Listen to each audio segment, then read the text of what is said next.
கர்த்தர் நம்மை ஆசீர்வதிப்பாராக. அல்லேலூயா. அன்பானவர்களே, நாம் இப்போதும் ஆண்டவருடைய வார்த்தைகளை கேட்க இருக்கிறோம்.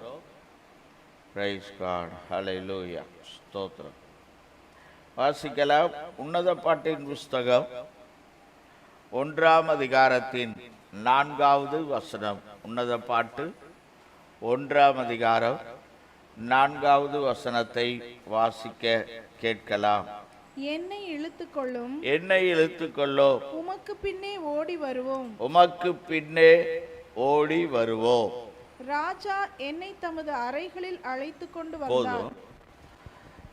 இங்கே இந்த உன்னத பாட்டின் புஸ்தகம் 1ஆம் அதிகாரத்தின் 4வது வசனத்திலே நாம் இவ்விதமான ஒரு வார்த்தையை வாசிக்க கேட்டோம். என்னை இழுத்துக்கொள்ளும், ஓடி என்னை இழுத்துக்கொள்ளும், உமக்கு பின்னே ஓடி வருவோம் என்று சொல்லப்பட்டிருக்கிறதை நாம் பார்க்கிறோம். அல்லேலூயா. பாருங்க, இந்த வசனத்தில் ஒரு நல்ல ஒரு அர்த்தமான ஒரு ரகசியம் இருக்கிறதை நாம் பார்க்க முடியும். அதான் இந்த நாளின் செய்தியின் முக்கியமான ஒரு கருத்தும் நாம் கற்றுக்கொள்ளுகிற சத்தியமும் கூட. பாருங்க, என்னை இழுத்துக்கொள்ளும், உமக்கு பின்னே ஓடி வருவோம். அல்லேலூயா. சரி, கவனிப்போம். பாருங்க, நாம் ஒவ்வொருவரும் இன்றைக்கு ஆண்டவரை நினைக்கிறவர்களாக இருக்கிறோம். அது மாத்திரமல்ல, ஆண்டவரை தேடுகிற ஒரு ஜனமாய் இருக்கிறோம் என்றால், இது எவ்விதத்திலும் நாம் செய்த செயலும் அல்ல, நாம் உண்டாக்கி கொண்ட காரியமும் அல்ல, இது தேவனுடைய செயல். அல்லேலூயா. நாம் இன்றைக்கு ஆண்டவரை தேடி, ஆண்டவரை ஆராதித்து, ஆண்டவரை நினைத்து ஒரு வாழ்க்கை செய்து கொண்டிருக்கிறோம் என்றால், இது நம்முடைய செயல் அல்ல, இது தேவனுடைய செயல். அல்லேலூயா. பாருங்க, ஒரு காலத்திலே நாம் தேவனுக்கு தூரமாய் இருந்தோம், தேவனுடைய கிருபையை இழந்தவர்களாய் இருந்தோம். ஆனால் நம்முடைய ஆண்டவர் என்ன செய்தார் என்றால், நம்முடைய பிதாவாகிய தேவன் நம்மை என்ன செய்தார்? இழுத்து கொண்டார். பாவத்தில் அமிழ்ந்திருந்த நம்மை, பாதாளத்திற்கு விரைந்து கொண்டிருந்த நம்மை, சேற்றுக்குள்ளாக இருந்த நம்மை பிதாவாகிய தேவன் என்ன செய்தார்? அவர் நம்மை இழுத்து கொண்டார். அல்லேலூயா. பாருங்க, இந்த இழுப்பு என்பது, நல்ல கவனிங்க, இந்த இழுப்பு என்பது, பிதாவாகிய தேவன் நம்மை இழுத்து கொண்டார். அதான் நாம் வாசித்தோம், என்னை இழுத்து கொள்ளும். இந்த இழுவை என்பது, இந்த இழுப்பு என்பது, இதற்கு நம்ம விட்டோம்னா அவர் நம்மை இழுத்து கொள்ளுவார். அதே நேரத்தில் இதை நாம் எதிர்க்கவும் முடியும், அதற்கும் விட்டுருவார். அல்லேலூயா. அதனாலதான் நம்மை இழுத்தார். அவர் நம்மை மாத்திரமல்ல, அப்படி சிலரை இழுத்து கொண்டிருக்கிறார். நம்ம விட்டு கொடுத்ததுனால ஆண்டவர் நம்மளை கொண்டு வந்துட்டார். சிலர் எதிர்க்கிறதுனால தான் இன்னும் ஆண்டவரை தேடாத, அறிந்து கொள்ளாத அனுபவத்திலே வாழ்ந்து கொண்டிருக்கிறார். அது அவரவர் விருப்பம். ஆண்டவர் என்ன செய்து கொண்டிருக்கிறார்? அவருடைய அன்பின் கயிறுகளால் நம்ம என்ன செய்து கொண்டே இருக்கிறார்? இழுத்து கொண்டே இருக்கிறார். அதான் உண்மை, அதான் சத்தியம். பாருங்க, ஆண்டவர் நினைச்சா என்ன செய்திருக்கிறாங்களா? அவர் பெரிய வல்லமையுள்ள தேவன். அவர் நினைச்சிருந்தா இந்த உலகம் முழுவதையும் ஒரு வினாடிக்குள்ள என்ன செய்திருக்கலாம்? அவருடைய பிள்ளைகளாக மாற்ற முடியுமா? முடியாதா? எளிதில் முடியும். அல்லேலூயா. ஆனால் அப்படி கட்டாயப்படுத்தி இழுத்து போட்டு செய்கிறவர் அல்ல, இழுத்து கொண்டே இருக்கிறார். அன்பினால் இழுத்து கொண்டிருக்கிறார், அன்பின் கயிறுகளால் இழுத்து கொண்டே இருக்கிறார். அதனால இதற்கு நம்மை விட்டு கொடுக்கவும் முடியும், எதிர்த்து நிற்கவும் முடியும். அது நம்முடைய விருப்பத்தை சேர்ந்தது என்பதை நாம் மறந்துவிடக்கூடாது. ஹல்லேலூயா. சரி, ஆனாலும் நம்முடைய தேவன் என்ன செய்கிறார் என்றால், இன்னும் நீடிய பொறுமையுடன் என்ன செய்து கொண்டே இருக்கிறார். அவருடைய அந்த அந்த இழுவையை, அந்த இழுப்பை, என்னை இழுத்து கொள்ளும் என்ற அந்த வார்த்தை, அந்த செயலை செய்து கொண்டே இருக்கிறார். அவர் அப்படி செய்தபடினால தான் நம்ம ஒவ்வொருவரும் இன்றைக்கு இந்த இடத்திலே வந்திருக்கிறோம். ஆமென். ஹல்லேலூயா. சரி, கவனிங்க. இன்னைக்கு இந்த வசனத்திலிருந்து ஒரு 3 முக்கியமான காரியங்களை உங்களுக்கு நான் சொல்ல பிரயாசப்படுகிறேன். இந்த முதல்ல பார்த்தது போலவே இந்த இழுப்புக்கு, என்னை இழுத்து கொள்ளும் அப்படின்னு சொன்ன பார்த்தீங்களா, இந்த இழுப்பிற்கு மூல காரணமாய் இருக்கிறவர் நம்முடைய பிதாவாகிய தேவன். இதற்கு மூல காரணமாய் இருக்கிறவர், முதன்மையான காரணமாய் இருக்கிறவர் நம்முடைய பிதாவாகிய தேவன். வாசிக்கலாம். யோவான் 6ஆம் அதிகாரம் 44வது வசனத்திலே இயேசு அழகாக இந்த வார்த்தையை நமக்கு சொல்லி தந்திருக்கிறார். வாசிங்கள். 6:44.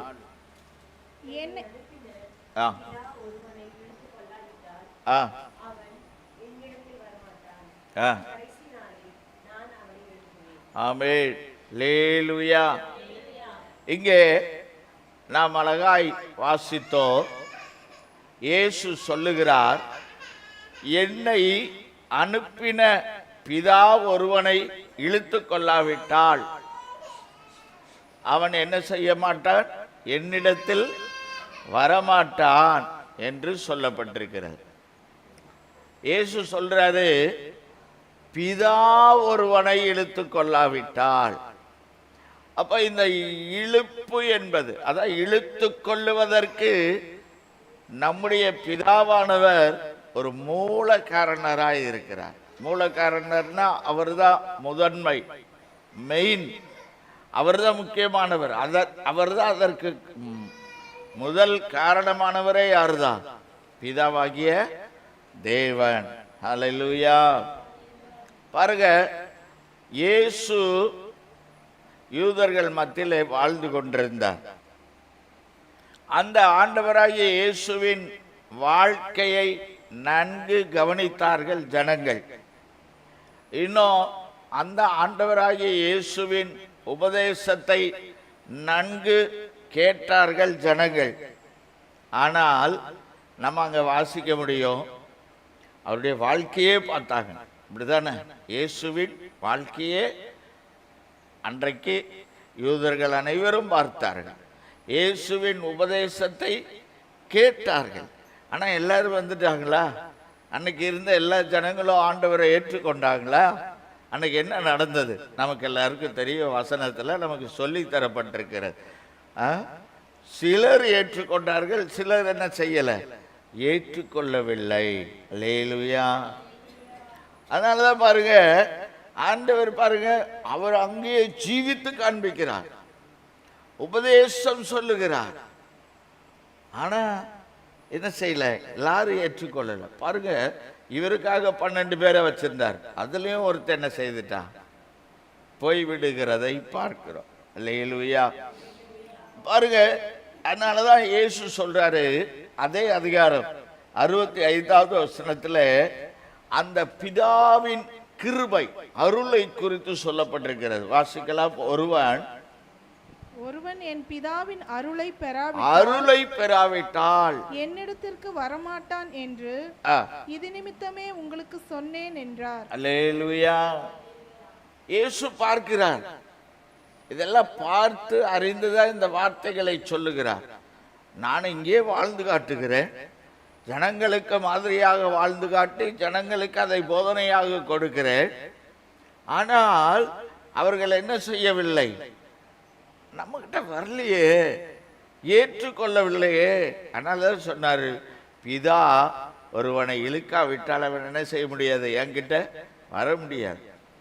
இதுல இந்த 12 பேர்ல ஒருத்தரே என்ன செய்கிறார்? பிரச்சனைக்குரிய ஆளா இருக்கிறார். இதெல்லாம் யோசித்து பார்க்கும்போது தான் இயேசுவுக்கு தெரிந்த அந்த உண்மையான சத்தியத்தை நமக்கு சொல்லி தருகிறார். ஒருவனுக்கு தேவனுடைய கிருபை இல்லாவிட்டான், தேவனுடைய, அதான் சொல்லப்பட்டிருக்கிறது, ஒருவன் என் பிதாவின் அருளை பெறாவிட்டான். ஆமென், அல்லேலூயா. இன்னைக்கெல்லாம் நம்ம ஆண்டவருடைய பிள்ளைகளா இருக்கிறோம்னா பிதாவானவர் என்ன செய்திருக்கிறார்? நம்மை இழுத்திருக்கிறார். அவருடைய கிருபை நம்மள இருக்கிறது, வேற ஒண்ணுமே இல்லை பாருங்க. அப்போ இந்த நாம் இழுக்கப்பட்டதற்கு மூல காரணம் யாரு? பிதாவானவர். ஹல்லேலூயா. அதான் சொல்லுகிறார் பவுல் கூட சொல்லும்போது 1 தீமோத்தேயு 1ஆம் அதிகாரம் 16வது வசனத்திலே வாசிக்கும் போது, வாசிக்கலாம். அப்படி இருந்தோ நித்திய ஜீவனை அடையும்படி இனிமேல் இயேசு கிறிஸ்துவினிடத்தில் விசுவாசமாய் இருப்பவர்களுக்கு திருஷ்டாந்தம் உண்டாகும் பொருட்டு பிரதான பாவியாகிய என்னிடத்தில் அவர் எல்லா நீடிய பொறுமையும் காண்பிக்கும்படிக்கு இரக்கம் பெற்றேன். நல்ல கவனிங்க, பவுல் கடைசியில் இந்த வார்த்தையை பாருங்க, என்ன சொல்றாரு? இரக்கம் பெற்றேன். புரியுதா உங்களுக்கு? இரக்கம் பெற்றேன். நான் இரக்கத்தை உண்டாக்கினேன்னு சொல்லல, நான் இரக்கமுடையவனா இருந்தேன்னு சொல்லல, இரக்கத்தை பெற்றேன். இந்த இரக்கம் என்பது பவுலுக்கு கிடைக்கிறது. இது மாதிரிதான் நம்ம ஒவ்வொருத்தரும் சொல்லணும். அவர் சொல்றாரு பாத்தீங்களா, அவரு இயேசு மேல விசுவாசமாய் இருப்பதற்கும் அவர் ரட்சிக்கப்பட்டதற்கும் ஊழியக்காரனானதுக்கும் அப்போஸ்தலன் ஆனதுக்கும் காரணம் என்ன சொல்றாருன்னா, பிதாவிடத்திலிருந்து நான் என்ன செய்தேன்? இரக்கம் பெற்றேன். அல்லேலூயா. நாம ஒவ்வொருத்தரும் அப்படிதான் சொல்லணும். நான் இப்படி ஒரு வாழ்க்கை வாழ்றேன்னா, ஆண்டவருடைய பிள்ளையா வந்திருக்கேன்னா, இதுக்கு காரணம் யார் தான்? நம்ம ஒவ்வொருத்தரும் அறிக்கையிடணும். என்னுடைய சாமர்த்தியம் இல்லை ஆண்டவரே, என்னுடைய திறமை இல்லைப்பா, நாங்கள் ஏதோ அப்படி இல்லை, உம்முடைய இரக்கத்தை பெற்றோம். அல்லேலூயா. ஆனா இது இன்றைக்கு அநேகருக்கு தெரிவதில்லை. அதனாலதான் இன்னைக்கு நம்ம என்ன செய்யறோம்னா, நிறைய காரணங்களை சொல்றோம். சிஸ்டர், பிரதர், நீங்க எப்படி ரசிக்கப்பட்டீங்க, எப்படி ஆண்டவருக்குள்ள வந்தீங்க அப்படின்னு யாராவது கேட்டா என்ன சொல்லுவோம்? எனக்கு ஒரு பெரிய வியாதி இருந்தது, அந்த நேரத்தில் ஆண்டவர் என்ன செய்தார்? என்னை சந்தித்தார். நான் ஒரு பெரிய நெருக்கடியில் இருந்தேன், நான் ஒரு பெரிய தேவையில் இருந்தேன், ஆண்டவர் என்னை சந்தித்தார்.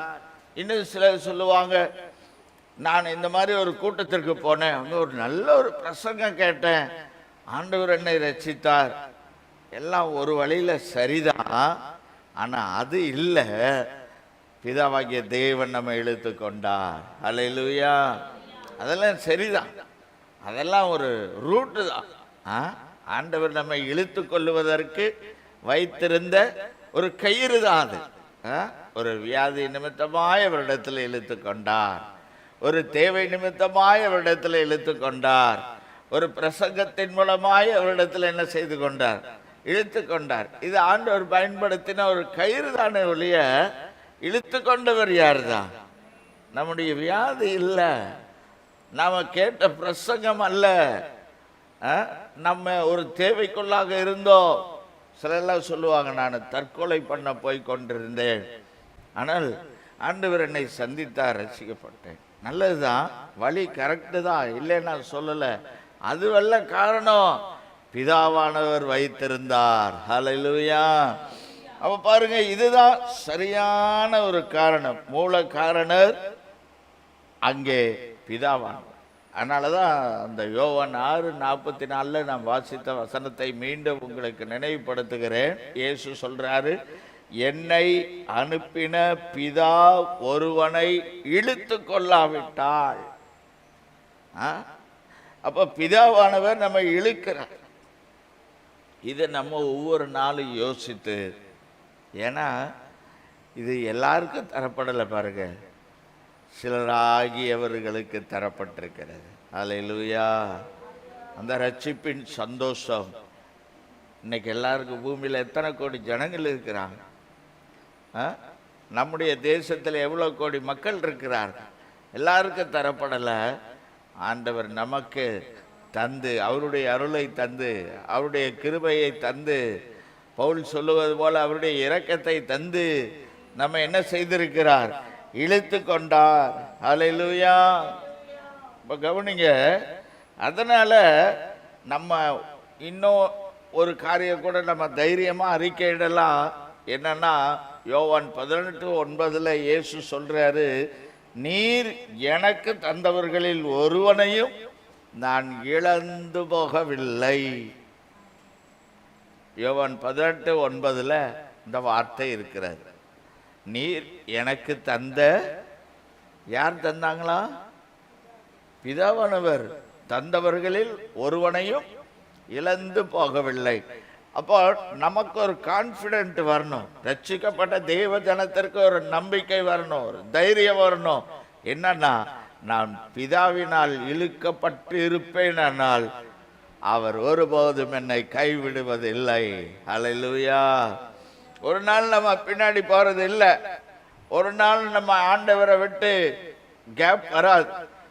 ஏதோ சில காரணங்களின் நிமித்தமாய் ஆண்டவருக்குள்ளே வந்து அப்படியே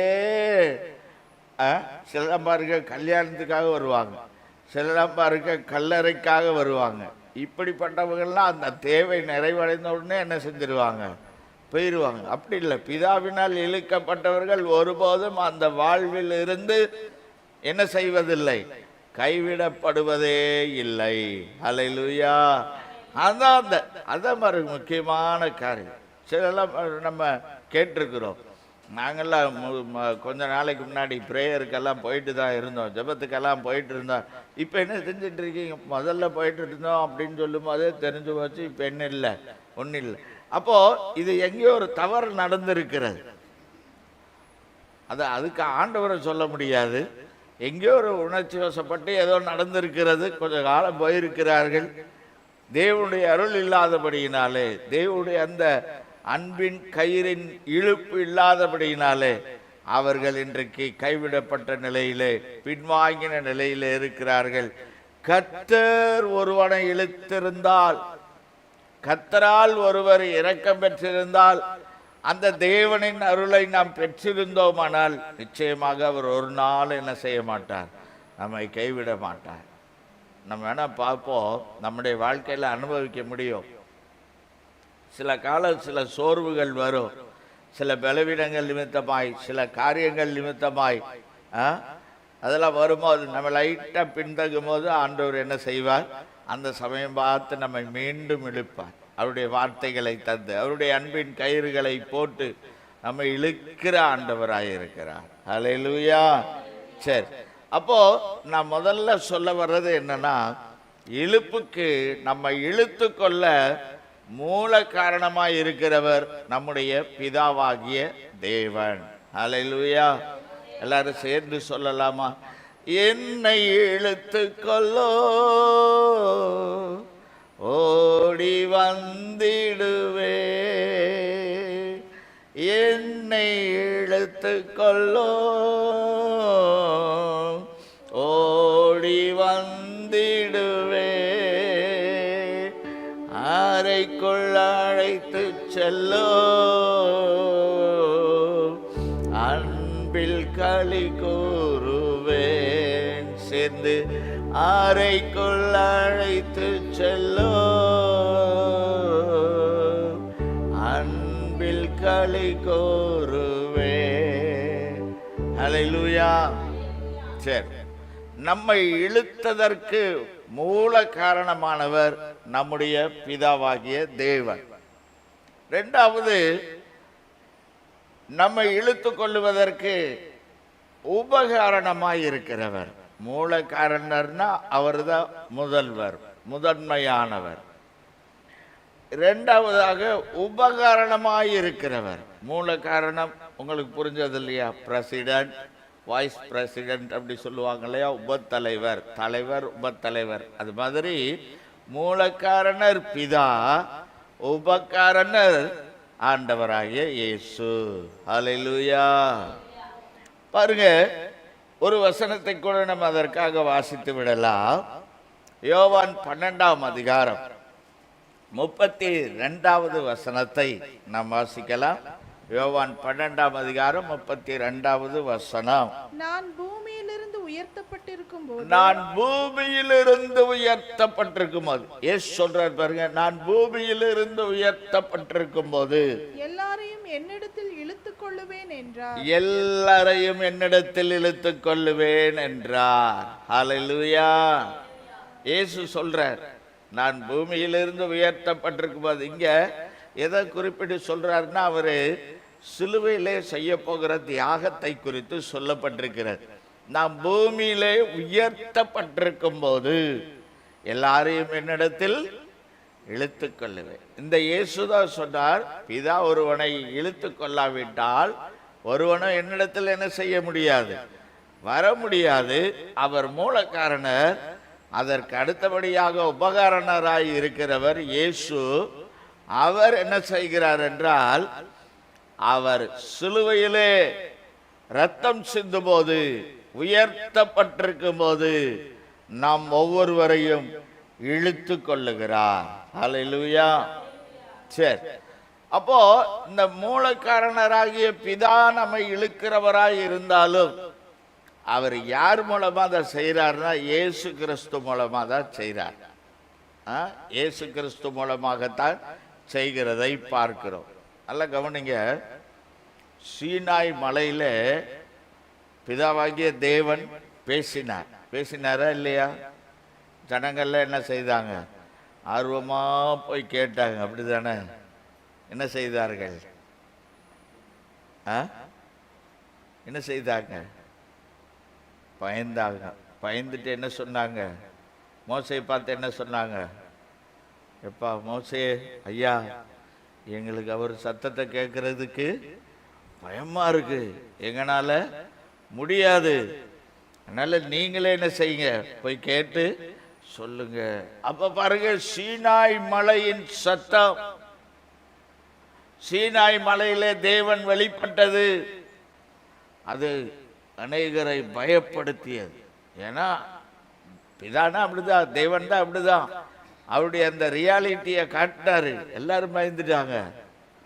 ஆனா அதே இது இயேசு கிறிஸ்து சிலுவையிலே தொங்கினதை பார்த்து யாராவது பயந்தாங்களா? இல்ல. அது ஒவ்வொருவரையும் இழுக்கும். ஆமென், அல்லேலூயா. அதனாலதான் பிதாவாகிய தேவன் இயேசு மூலமா இந்த காரியத்தை செய்தார்.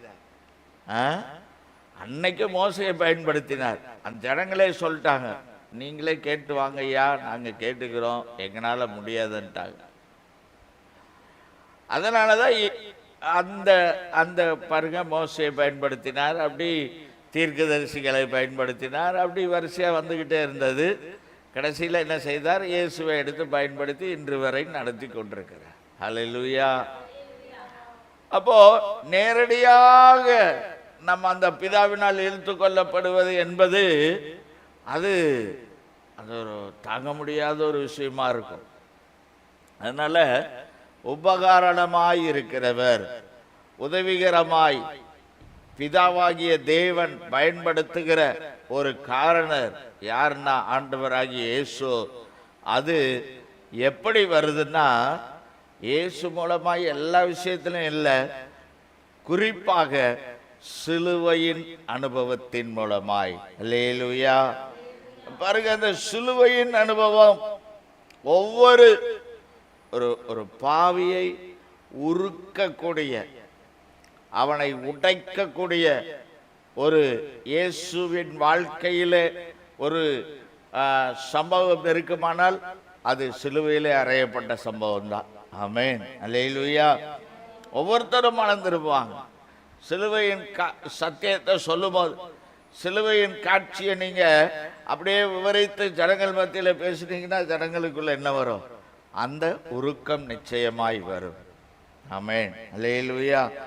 பாருங்க, அதனாலதான் சொல்லப்பட்டிருக்கிறது. இந்த வேதத்தில் அநேக காரியங்கள் இருக்கிறது. சுவிசேஷ புஸ்தகத்தில் குறிப்பாக பாருங்க, இயேசு இந்த பூமியில ஒரு பரிசுத்த வாழ்க்கை வாழ்ந்தார் என்கிற ஒரு அருமையான சத்தியம் சொல்லப்பட்டிருக்கிறது. அந்த பரிசுத்தத்தை மாத்திரம் சொன்னா இன்னைக்கு ஜனங்கள்ல என்னதான் செய்யணும்? என்ன செய்யணும்? தலை குனிஞ்சுதான் நிற்கணும் இல்லையா? ஆண்டவர் அவருடைய பரிசுத்தத்தை மாத்திரம் சொல்லி ஒருவனை இழுக்க நினைத்தால், ரட்சிக்க நினைத்தால், இயேசுவின் பரிசுத்தம் நமக்கு தெரியும். அவரு மனிதனாய் வந்து மனிதனுக்குரிய எல்லா உணர்வுகளோடு வாழ்ந்து, ஆனால் என்ன செய்தார்? பாவம் இல்லாத ஒரு வாழ்க்கை வாழ்ந்தார். அதை சொன்னா இன்னைக்கு எல்லாரும் என்னதான் செய்யணும்? தலை குனிஞ்சு நிற்கணும். அதே நேரத்தில் இயேசு கிறிஸ்துவின் அற்புத செயல்கள் இந்த சுவிசேஷ புஸ்தகத்தில் எழுதப்பட்டிருக்கு. அவருடைய பரிசுத்த வாழ்க்கை எழுதப்பட்டிருக்கு, அற்புத செயல்கள் எழுதப்பட்டிருக்கிறது. அதை மாத்திரம் கேட்டா ரட்சிப்பு வராது. எல்லாம் ஆச்சரியமா பார்ப்பான். ஓ அப்படியா, இயேசு இப்படி செய்தாரா, அப்படி செய்தாரா, ஒரு ஆச்சரியத்தை தான் உண்டாக்கும். பாருங்க, இயேசுவின் பரிசுத்த ஜீவியம் என்பது ஒருவனுக்குள்ளே ஒரு வெட்கத்தை உண்டாக்கும். இயேசுவின் அற்புத செயல்கள் என்பது ஒருவனுக்குள்ளே ஒரு ஆச்சரியத்தை உண்டாக்கலாம். ஆனால் இயேசுவின் சிலுவை காட்சி என்பது ஒருவனை ரட்சிக்கும். ஆமென், அல்லேலூயா. அதனால இயேசு சொன்னார், நான் உயர்த்தப்பட்டிருக்கும் போது. பாருங்க, இயேசு அதற்கு காரணமாய் இருக்கிறதை பார்க்கிறோம். 12ஆம் அதிகாரம் 32வது வசனத்தில் நாம் அதைத்தான் வாசித்தோம். நான் பூமியிலிருந்து உயர்த்தப்பட்டிருக்கும் போது எல்லாரையும் என்னிடத்தில் இழுத்து கொள்ளுவே. ஹல்லேலூயா. பிதாவாகிய தேவன் நம்மை இழுத்து கொள்ளுவதற்கு மூலகாரணராய் இருந்தாலும், இயேசு கிறிஸ்துவின் சிலுவையின் மூலமாய், அவர் நமக்கு செய்த தியாகத்தின் மூலமாய் என்ன செய்கிறார்? அவரை மூல காரணராய் இருக்கிற பிதாவானவர் இயேசு கிறிஸ்துவை உபகாரணராய் பயன்படுத்தி நம்மை இழுத்து கொள்ளுகிறார். இது இந்த இழுப்பிற்கான ஒரு அடிப்படையான சத்தியம். இப்ப நமக்கு தெரியணும், இங்க இந்த உன்னத பாட்டில் என்னை இழுத்து கொள்ளும்,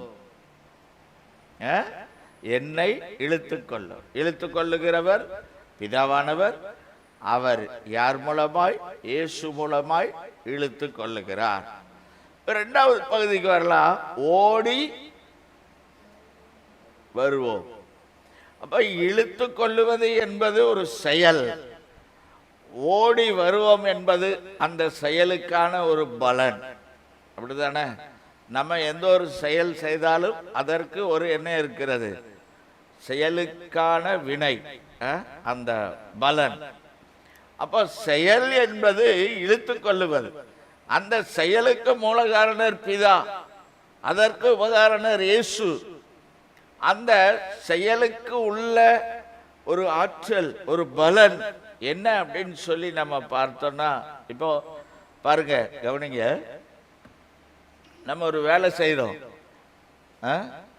வேலை செய்வதின் பலன் என்னைக்கு தெரியும்? என்னைக்கு தெரியும்? சம்பளம் வாங்கும்போது தெரியும் இல்லையா? சரி, அப்புறம் கொஞ்ச நாள் போச்சுன்னா நமக்கு வேலைக்கு கிடைக்கிற உயர்வு, ப்ரமோஷன், இதுல எல்லாம் தெரியும். அதான் வேலையின் பலன். அப்ப இந்த வேலை செய்வது இப்போ உங்களுக்கு புரிஞ்சிருக்கும்னு நினைக்கிறேன். இந்த இழுத்து கொள்ளும் என்கிற வேலையை பிதாவானவரும் இயேசுவும் செய்கிறார்கள். அதன் பலன்தான் நாம் ஓடி வருவது. இதுல நீங்க நல்லா கவனிக்க வேண்டிய ஒரு விஷயத்தை நான் மறுபடியும் உங்களுக்கு சொல்றேன். நீங்க எப்படி அதை யோசிக்கிறீங்க, எப்படி கவனிச்சுக்கிறீங்க அப்படின்னு சொல்லி பார்க்கலாம். இப்போ அங்க முதல்ல சொல்லும் போது ஒருமையில சொல்றார், என்னை. பலன் எப்படி வருது? ஓடி. வசனத்தை பார்த்தீங்கன்னா தெரியும், என்னை ஒருமை. பலன் எப்படி வருது? ஓடி வருவோம். அப்படி வராதில்ல, இப்படி வரக்கூடாதுல்ல. கரெக்டா என்னை இழுத்தா இந்தியாவில் இருக்கிற எல்லாரும் சேர்ந்தா வருவாங்க. என்னை யாராவது இழுத்தா என்ன நடக்கும்? நான் மட்டும் தான் போக முடியும். அல்லேலூயா. பாருங்க, ஆனா இந்த வசனத்துல சொல்லப்பட்டிருக்கிறது.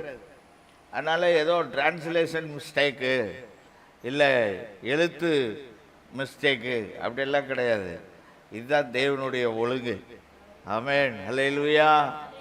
ஆண்டவருடைய ஒழுங்கு இதுதான். ஒருவனை இழுக்க அநேகர் பின்வர. அல்லேலூயா. என்னை இழுத்துக் கொள்ளும், ஓடி வருவோம். 2 பழைய ஏற்பாட்டில் சொல்லப்பட்ட ஒரு வாக்கு தத்தத்தையும் புதிய ஏற்பாட்டில் சொல்லப்பட்ட ஒரு வாக்கு தத்தத்தையும் நம்ம வாசிக்கலாம். ஆதியாகமம் 12ஆம் அதிகாரம் 3வது வசனம். ஆபிரகாமுக்கு கொடுத்த வாக்கு தத்தம் வாசிங்க. ஆபிரகாமுக்கு கொடுத்த வாக்கு தத்தம் என்ன? 12:3 ஆதியாகமம். உன்னை ஆசீர்வதிக்கிறவர்களை வசனத்தை நல்லா கவனிங்க. உன்னை ஆசீர்வதிக்கிறவர்களை ஆசீர்வதிப்பே, உன்னை சபிக்கிறவனை சபிப்பே, உன்னை சபிக்கிறவனை சபிப்பே, பூமியில் உள்ள வம்சங்கள் எல்லாம் உனக்குள் ஆசீர்வதிக்கப்படும் என்றார். என்னவா? பூமியில் உள்ள ஆசீர்வதிக்கிறது யாரதான்? ஒரு ஆபிரகாம. ஆனா ஆண்டவர் என்ன சொல்றாரு? பூமியில் உள்ள சகல அந்த பூமியில் வம்சங்கள் எல்லாம் என்ன செய்யப்படுமா? உனக்குள் ஆசீர்வதிக்கப்படும். இது பழைய வாக்கு தத்தம், பழைய ஏற்பாட்டு வாக்கு தத்தம். புதிய ஏற்பாட்டில் பாருங்களேன், மத்தேயு 4:19. மத்தேயு 4:19. என் பின்னே வாருங்கள், என் பின்னே வாருங்கள், உங்களை மனுஷரை பிடிக்கிறவர்கள் ஆக்குவேன் என்றார். ஆமென். அல்லேலூயா. இது புதிய வாக்கு தத்தம். பழைய ஏற்பாட்டில் சொன்னாரு, ஆபிரகாம் உன்னை ஆசீர்வதிப்பேன், உனக்குள்ளே பூமியில் உள்ள சந்ததியெல்லாம் ஆசீர்வதிக்கப்படும். உன்னை ஒருத்தனை வச்சு என்ன செய்ய போறேன்? பூமியில் உள்ள சந்ததிகளை ஆசீர்வதிக்க போறேன், வம்சங்களை. இங்க சீஷர்களை கூப்பிடுறார். பேதுரு, யோவான், யாக்கோபு, வா, உன்னை நான் இழுக்கிறேன். இப்போ உன்னை என்ன செய்ய போற? மனுஷரை பிடிக்கிறவர்களாக்குவேன். ஒரு பேதுரு, ஒரு யோவான், ஒரு யாக்கோபு. பார்த்தீங்களா? ஒரு நம்ம பின்னாடி வரும்போது பார்க்கலாம், ஒரு பேதுரு வச்சு ஒரு ஆளை தான் பிடிச்சாரா? ஆமென். அல்லேலூயா. பாருங்க, இது வாக்கு தத்தம். இதுதான் தேவனுடைய ஒழுங்கு.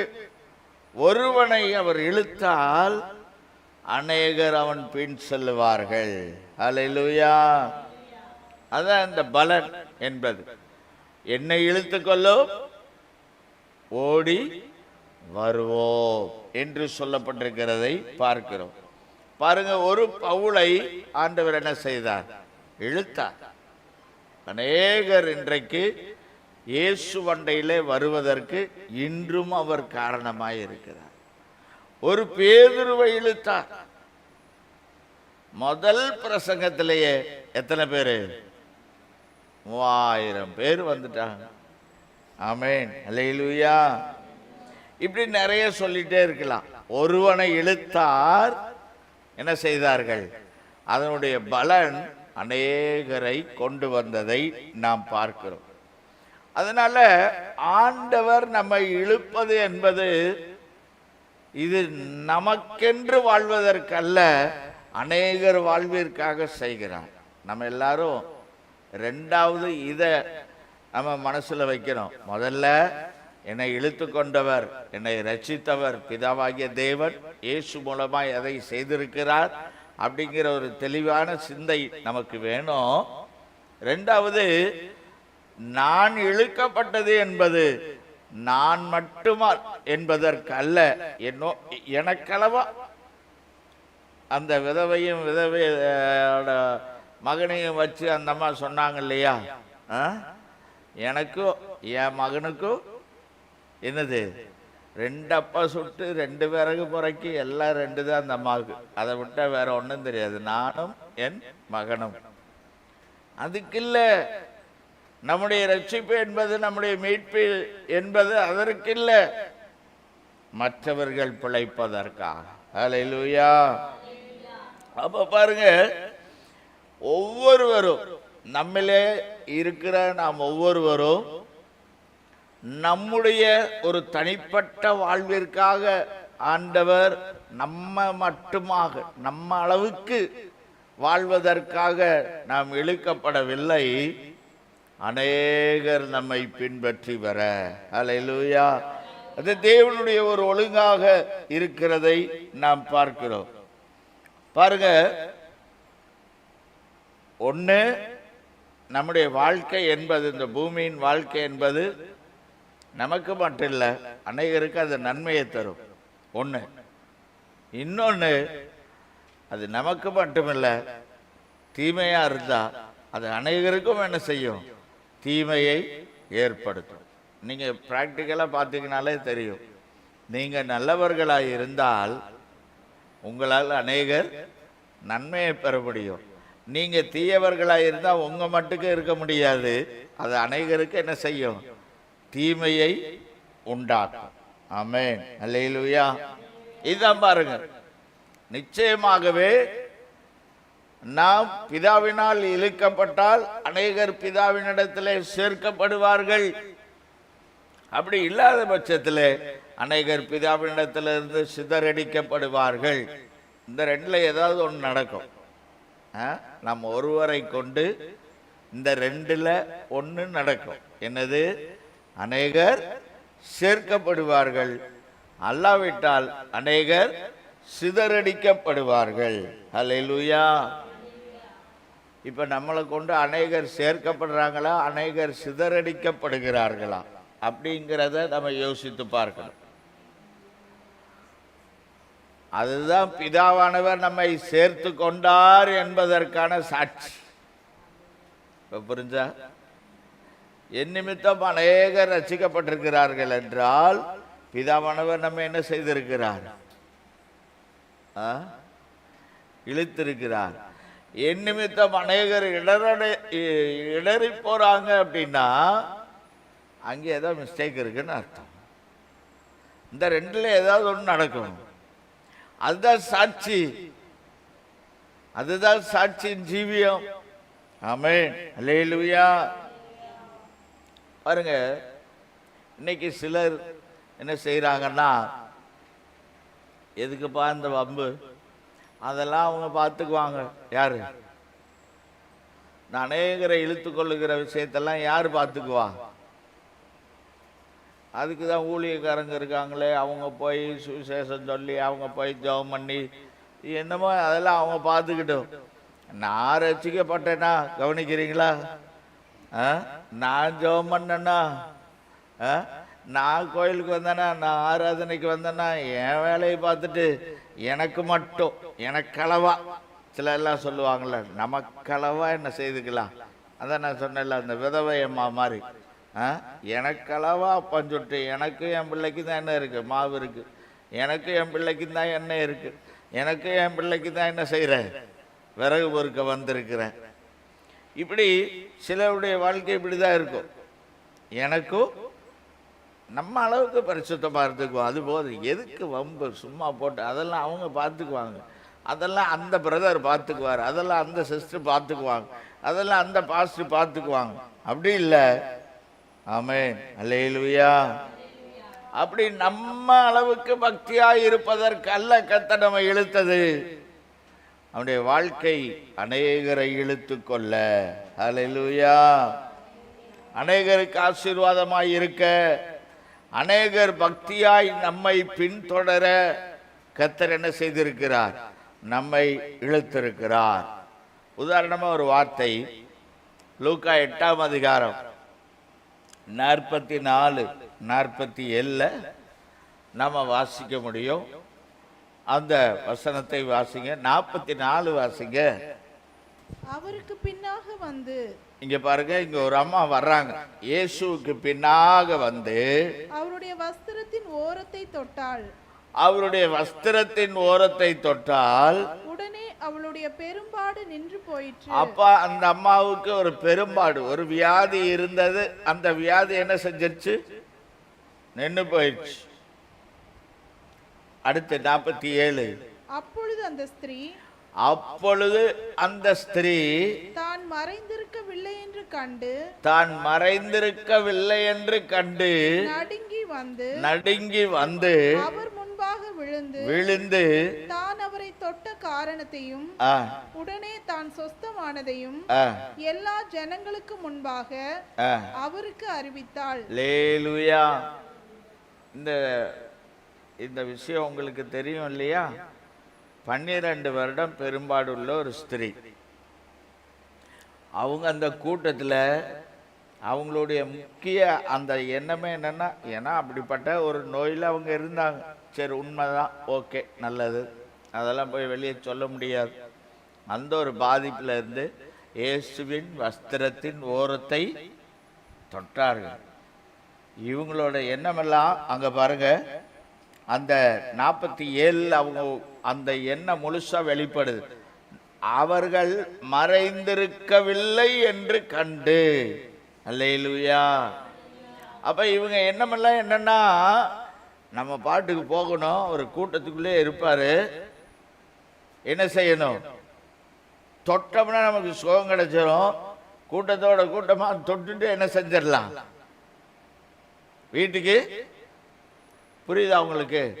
கூட்டத்தோட கூட்டமா தொட்டுட்டு நம்ம அளவுக்கு நமக்கு சுகம் கிடைச்சா போதும் இல்லை. சும்மா போய் அதை ஊரெல்லாம் சொல்லிட்டு எதுக்கு? போய் தொட்டுட்டு அழகாப்புல என்ன செஞ்சிடலாம், வீட்டுக்கு போயிடலாம் அப்படின்னு சொல்லி வந்து தொட்டாங்க. இப்படிதான் இன்னைக்கு நிறைய பேர் என்னன்னா, நமக்களவா என்ன செஞ்சுக்கலாம், ஆண்டவரை கும்பிட்டுக்கலாம், நமக்களவா ஆண்டவருக்காக வாழ்ந்துக்கலாம், நம்ம மட்டத்துக்கு இருந்துக்கலாம், அப்படிதான் வந்து செய்யறாங்க.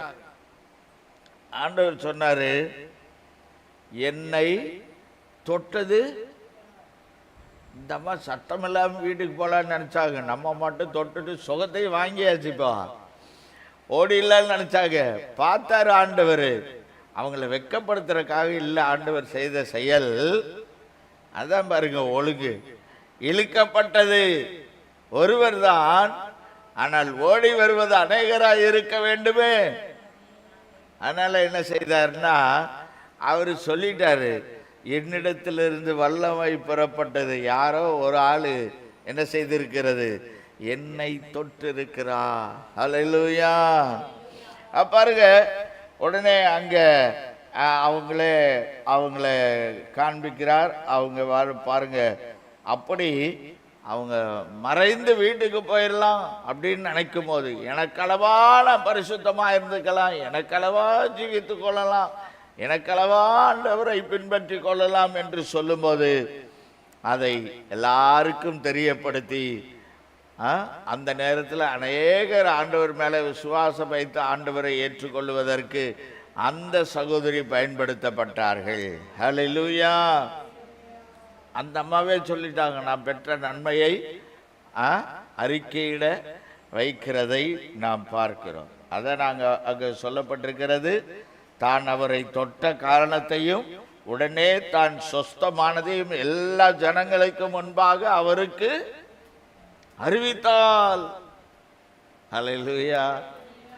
ஆனா அவங்களுடைய நோக்கம் என்ன? எல்லாத்துக்கும் சொல்லிட்டு போட்டுனா வந்தாங்க, சத்தமில்லாமல் தொட்டுட்டு என்ன செஞ்சிடலாம், வீட்டுக்கு போயிடலாம். அதுதான் அவங்களுடைய.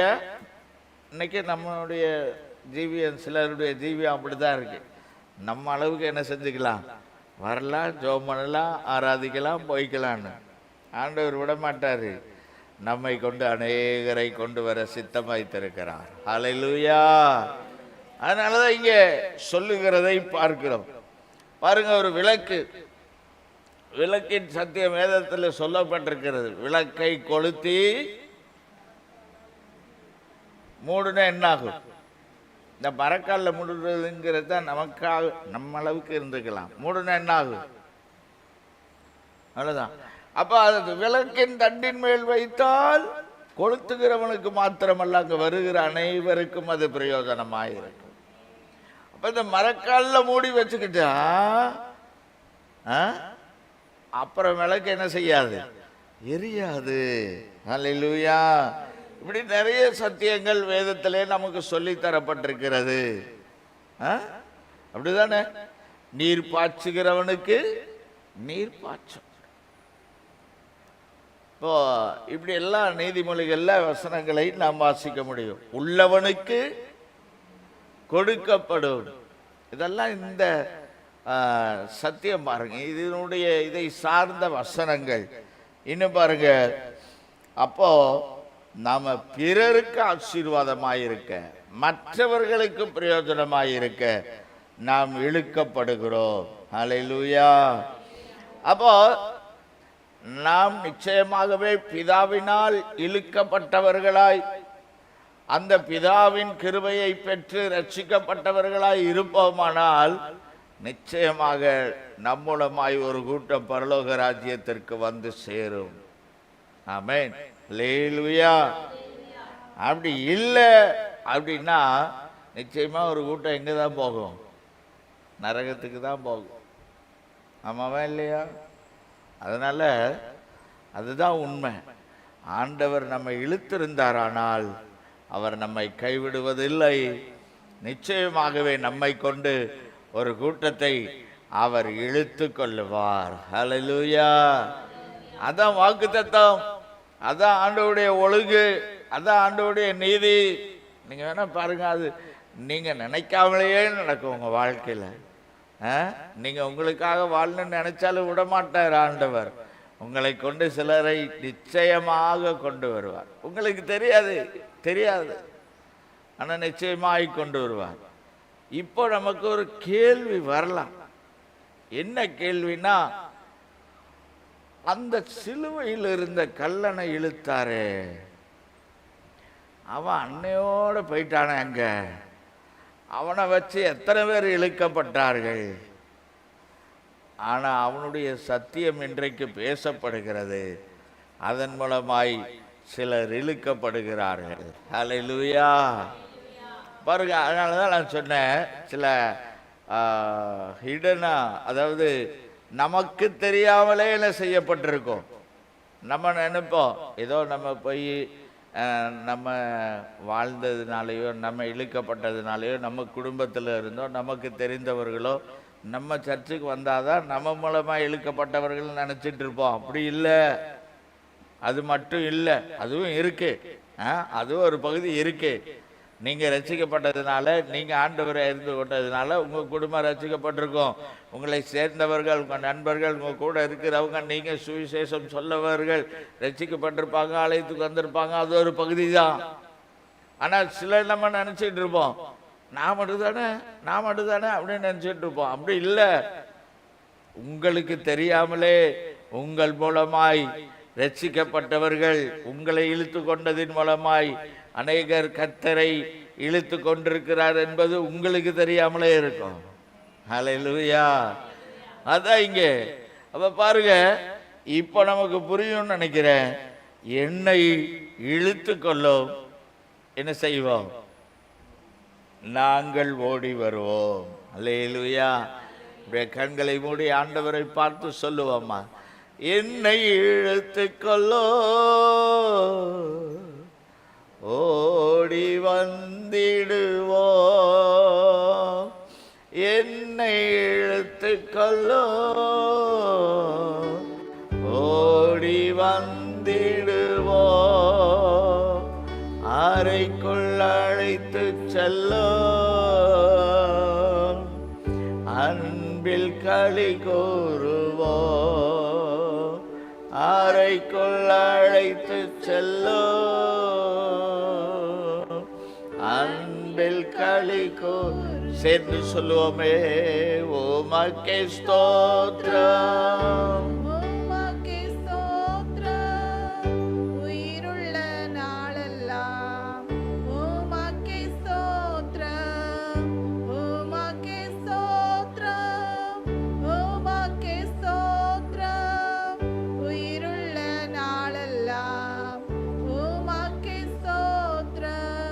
ஆண்டவருடைய சமூகத்தில் நம்மை அர்ப்பணித்து சொல்லுவோம். ஆண்டவரே, எங்களை இழுத்து கொண்டவரப்பா, நாங்கள் ஓடி வருவோம், ஓடி வருவோம். எங்களை இழுத்து கொள்ள பிதாவானவர் மூலகாரணராய் இருந்தீர். அன்பின் ஆண்டவராகிய இயேசுவை உபகாரனராக பயன்படுத்தினீர். நாங்கள் ஓடி வருவோம். அந்த இழுப்பின் பயனாக, அந்த இழுப்பின் பலனாக, அந்த இழுப்பின் விளைவாக நாங்கள் வருவோம். என்னுடைய வாழ்க்கை பிதாவானவருடைய அருளினால், பிதாவானவருடைய இழுப்பினால், பிதாவானவருடைய கிருபையினால் உண்டானது என்னுடைய ரட்சிப்பு. அதனால் நான் கைவிடப்படுவதில்லை, பின்வாங்கி போவது இல்லை. அதனால் உண்டாகிற பலன், அநேகர் வருவார்கள். ஹல்லேலூயா. விசுவாசித்து சொல்லுவோம், ஆண்டவரே நீங்க என்ன இழுத்திருக்கீங்கப்பா. ஆண்டவரே, அந்த ஆபிரகாமுக்கு சொல்லப்பட்ட வார்த்தையின்படியாக உனக்குள் பூமியின் வம்சங்கள் எல்லாம் ஆசீர்வதிக்கப்படும். ஆண்டவரே, என்னை ரட்சித்ததின் மூலமாய் ஆண்டவரே எங்கள் வம்சங்கள் ஆசீர்வதிக்கப்படட்டும். ஓடி வரட்டும், ஓடி வரட்டும். பிதாவாகிய தேவனிடத்தில் இயேசு மூலமாய் ஓடி வரட்டும். ஆமென். ஹல்லேலூயா. என் பின்னே வாருங்கள் என்று சிலராகிய அப்போஸ்தலரை அழைத்து மனுஷர்களை பிடிக்கிறவர்களாக்குவேன் என்று சொன்னீரே. சிலராய் எங்களை அழைத்த தேவன். ஹல்லேலூயா. சின்னவனை 1000-ம், ஆமென், சிறியவனை பலத்த சாதியும் ஆக்குவேன் என்று சொன்ன கர்த்தர். ஷாபாலரதலரதலரா. ஹல்லேலூயா, ஹல்லேலூயா, ஹல்லேலூயா. ஆண்டவரே ஸ்தோத்திரம், ஆண்டவரே ஸ்தோத்திரம், ஆண்டவரே. ஆமென். அதற்கு சாட்சியாய், ஆமென், என் மூலமாய் அநேகர் தேவனிடத்திற்கு வந்திருக்கிறார்கள் என்றால் அதான் நான் ரட்சிக்கப்பட்டதற்கு அடையாளம். நான் அதுதான் நான் பிதாவினிடத்தில் வந்திருக்கிறேன் என்பதற்கு, இயேசு மூலமாய் ரட்சிக்கப்பட்டிருக்கிறேன், அவருடைய கிருபையும் சத்தியத்தையும், ஆமென், அவருடைய நீதியும் அன்பையும் நான் பெற்றுக்கொண்டேன் என்பதற்கு அடையாளம். ஹல்லேலூயா. ஸ்தோத்திர ஆண்டவரே, ஸ்தோத்திர ஆண்டவரே. ஆமென். ஸ்தோத்திரம், ஸ்தோத்திரம். எங்கள் பரலோக பிதாவே, நல்ல ஆண்டவரே, உம்மை நன்றியோடு துதிக்கிறோம், ஸ்தோத்தரிக்கிறோம். மட்டுமாக உடைய வார்த்தைகளை தியானிக்க, அறிந்து கொள்ள அன்பு தேவனாகிய கர்த்தர் எங்களுக்கு தந்த நல்ல கிருபைகளுக்காய் ஸ்தோத்திரம். தொடர்ந்து உங்கள் கிருபையும் இரக்கமும் எங்களில் அதிக அதிகமாய் பெருகட்டும் ஆண்டவர். உடைய கிருபையினால் நாங்கள் ரட்சிக்கப்பட்டோம். பிதாவாகிய தேவனுடைய அன்பினாலும் அருளினாலும் அவருடைய இழுத்துக்கொள்ளுதலினாலும் நாங்கள் வந்திருக்கிறோம். இயேசுவின் மூலமாய் ஆண்டவரே, உங்கள் பரிசுத்த வாழ்க்கை, இயேசுவின் பரிசுத்த வாழ்க்கை, இயேசுவின் அற்புத வாழ்க்கை ஒரு பக்கம் இருந்தாலும் அவருடைய சிலுவையின் தியாகம்தான், அவருடைய சிலுவையின் மூலம்தான் நாங்கள் பிதாவினிடத்தில் இழுக்கப்பட்டிருக்கிறோம். ஆமென். கர்த்தர் எங்களை ஆளுகை செய்து நடத்துங்கப்பா. அதன் பலன் ஒவ்வொரு நாளும் எங்கள் வாழ்விலே வெளிப்படட்டும் என்று சொல்லி செபிக்கிறோம் ஆண்டவரே. உம்முடைய கரத்திலே தருகிறோம். கர்த்தாவே, தொடர்ந்துள்ளதான கர்த்தருடைய பந்தி ஆராதனை நீர் ஆசீர்வதி. உடைய நாமத்திற்கு எல்லா கனமகிமை உண்டாகட்டும். இந்த நாளில் வந்து எல்லாரையும் ஆசீர்வதி. வர முடியாதவர்களும் வருகிற வாரத்திலே வர கர்த்தர் உதவி செய்கிறார். மேலான கிருபை பெருகட்டும். நமக்கு எல்லா கனமகிமை உண்டாகட்டும். இயேசுவின் நாமத்தில் கேட்கிறோம் எங்கள் நல்ல பிதாவே.